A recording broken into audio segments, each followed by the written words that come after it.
Hi, Amy here with another tech tip. Today I'll show you 3 ways to back up your iPhone. The first way is with iCloud. That's about the easiest thing you can do. Just go to Settings, tap your name, and iCloud, and at the bottom of this screen we find iCloud Backup. It's probably already enabled, but you can check that here.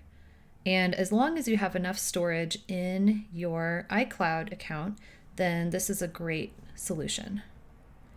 Now, if you don't have enough space in iCloud and you just want to make your own backup to your computer, there's a couple of ways that we can do that. The second way you can back up your iPhone is to your Mac.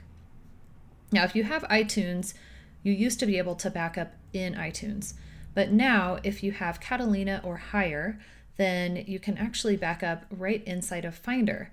It looks just like iTunes used to look. I opened my Finder window and went to Locations, and I found my phone right here in the sidebar. And now I have a window with some options. Now I can see my backups, and right now I'm using iCloud, but if I choose to back up to my Mac instead, I just click this button and click Backup Now.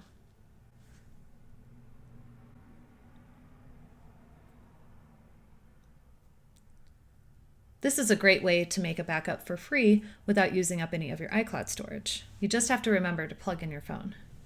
When it's backing up, you'll see a progress bar over here on the sidebar. When it's done, you can see the date of the last backup right here in the Finder window.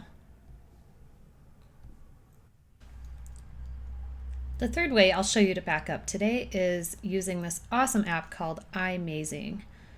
If you go to imzing.com, you can download the app for free, and if you purchase it, it's about $45 currently. Once you download and install the application, you plug in your iPhone, open the app, and there's a ton of features here, but the number one thing I want to show you today is the backup feature. So we're going to select your phone in the sidebar, and then you see these shortcuts up here, and we're going to choose backup, and it's going to do its thing, and when it's all done, you can feel safe and secure that you have your own backup copy of your phone. As long as you have enough space on your Mac, this should not be a problem. You do have to remember to plug in the phone occasionally and run these backups manually. When your backup is done, you can close the window and see in the details the last date of your most recent backup. Of course, with any backup option you choose, it's very easy to restore your files. So the most important thing is just that you have any kind of backup. That's it for today. Thanks for watching. See you next time.